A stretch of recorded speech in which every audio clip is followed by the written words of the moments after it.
So ayan, magandang hapon mga kamotodik. So welcome back po dito sa aking YouTube channel. So ngayon, bago ang lahat, sa mga hindi pa po nakapag-subscribe, please click po ng subscribe button sa baba lang po ng video na to at pakiclick na rin po ng notification bell para lagi kayong updated sa mga bagong video ina-upload dito sa YouTube about sa mga motor tutorial tungkol sa pagto-troubleshoot ng mga wirings or mga mechanical troubleshoot, no? So ngayon sa video ito mga kamotodik ay meron dito sa harapan natin isang skeleton na motor, so walang battery. So ngayon nilagyan niya ng driving light, ayon. So isang driving light lang yan mga kamotodik, pero gumagana yan. So medyo maliwanag rin naman, pero papalakasin natin yung ilaw niyan, yung liwanag niyan kahit walang battery. So karamihan kasi pag may driving light ka, kailangan may battery ka para malakas yung ilaw ng driving light, dahil pag wala, mahina yung ilaw ng driving light nyo. So ngayon, kung interesado kayong malaman kung anong sikreto at kung paano ito palakasin ng ilaw ng motor na kahit walang battery, o kaya yung busina nyo palakasin kahit walang battery. So kung interesado kayo, panoorin nyo ang video na to hanggang sa matapos, dahil tsak makakatulong to sa inyo, lalong lalo na sa mga may motor na XRM, mga wave, yung mga hindi pa naka full wave charging, at lalo na kung wala kayong battery.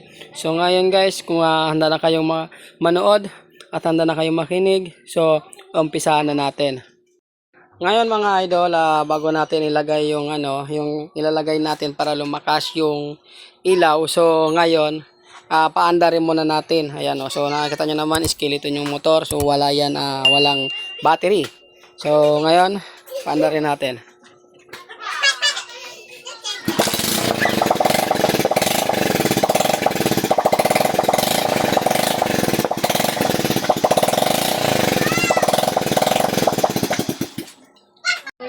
Ayan na nga mga kamotodek, nakita nyo naman yung ilaw, yung liwanag ng driving light na walang battery. So ngayon kung nakita nyo kung gaano yung kaliwanag, so papalakasin natin yung liwanag nun. So ngayon gamitan natin ng kapasitor. Ayan. So itong kapasitor na to mga kamotodek ay luma na to, medyo may kalumaan na, pero okay pa ito, gumagana pa. Ayan. So 25 volts na kapasitor. So ngayon mga kamotodek, napakadali lang nito ilagay. So itong isa, yung positive, ayan. Meron naman tong sign yung kapasitor. May nakita ko yung guhit ay nagbablard.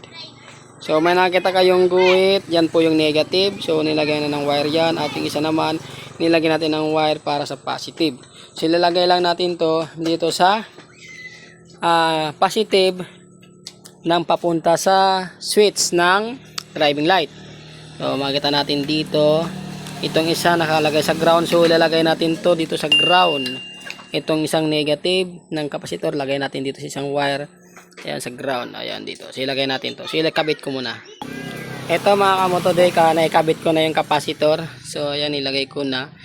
Nilagay ko lang sa negative na wire na papunta sa driving light, at yung isa naman na positive ng kapasitor ay nilagay ko sa positive na manggagaling sa regulator ng motor, kasi nga wala tong battery. So manggagaling dito sa regulator na positive, yung output papunta dito sa ginawa na on off na switch ng driving light. So ngayon subukan natin na may kapasitor, paandarin natin.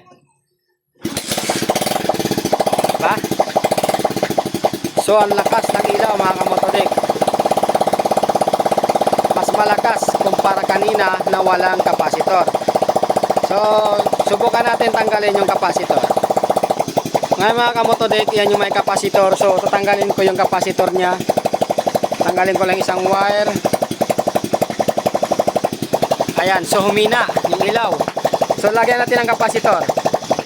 Yan, lumalakas. Patayin ko yung, tanggalin ko yung kapasitor, humihina. Pag may kapasitor, ayan, lumalakas. So ayan lang, ganyan lang mga kamotodek.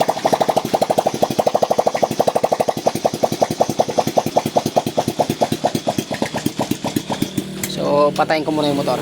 So ayan, ganyan lang mga kamotodek sa mga technique ng mga walang battery na motor. So kung gusto niyo lumakas yung busina nyo, yung ilaw nyo, so lagyan nyo lang ng kapasitor kapag walang battery. So sana may natutunan kayo sa video na to, at kung di pa kayo nakapag-subscribe, please click po ng subscribe button sa baba lang po ng video na to. At click nyo na rin po ang notification bell para like updated sa mga bagong video ina-upload. At kung nagustuhan nyo yung video na to, please paki-like na rin po. So ayan lang, maraming salamat.